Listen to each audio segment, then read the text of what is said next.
India سے کسی نے پوچھا اگر کوئی یہ کہہ دے کہ اللہ کافر کو بھی معاف کر سکتا ہے، یا کوئی اگر یہ کہہ دے کہ اللہ کسی کو اپنی کوئی صفت دے سکتے ہیں، کسی کو اپنا اختیار دے سکتے ہیں، چاہیں تو اللہ تعالیٰ اپنے کو فنا کر سکتے ہیں، اگر اللہ ہمیں شرک کا کہتے ہیں تو ہم شرک کرتے، اگر اللہ ہمیں شرک کا کہتے تو ہم شرک کرتے، اس طرح کے کوئی الفاظ کہے تو کیا ایسا کہنے سے ایمان چلا جائے گا، نکاح ختم ہو جائے گا؟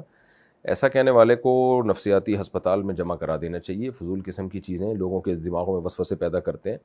باقی اللہ یہ کہنا کہ اللہ کافر کو بھی معاف کر سکتا ہے دنیا میں، تو یہ بات درست ہے، دنیا میں معاف کر سکتا ہے اگر وہ توبہ کر لے، آخرت میں معاف نہیں کرے گا۔ اگر کوئی یہ کہے کہ اللہ آخرت میں کافر کو معاف کر سکتا ہے، کر سکنے کا مطلب یہ کہ طاقت اور قدرت تو ہے لیکن کرے گا نہیں وہ، تو اگر کوئی یہ کہتا ہے کر سکتا ہے یعنی ہے ہو سکتا ہے کر لے، تو یہ پھر ناجائز حرام ہے۔ اللہ نے کہا ہے کہ یہ نہیں ہو سکتا، جو ایمان کے بغیر دنیا سے چلا گیا میں اس کے معاف نہیں کروں گا، تو ایسا دعویٰ کرنے والا گمراہ ہے۔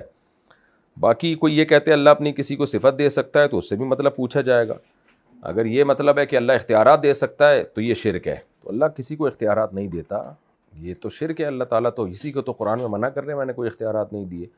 باقی یہ کہ اللہ اگر ہمیں شرک کا کہتا ہے تو ہم شرک کرتے، یہ بھی غلط جملہ ہے، گمراہانہ جملہ ہے۔ اللہ شرک کا کہہ ہی نہیں سکتا، کیونکہ اللہ غلط بات کا حکم نہیں دیتا۔ قرآن میں آتا ہے قل ان اللہ لا یأمر بالفحشاء، اللہ کبھی فحشاء کا، بے حیائی کا حکم نہیں دیتا، تو شرک تو بے حیائی سے بھی اوپر کی چیز ہے۔ تو یہ فرضی سوالات بنا بنا کے لوگوں میں تشویش پیدا کرنا یہ گمراہی کا ذریعہ ہے۔ تو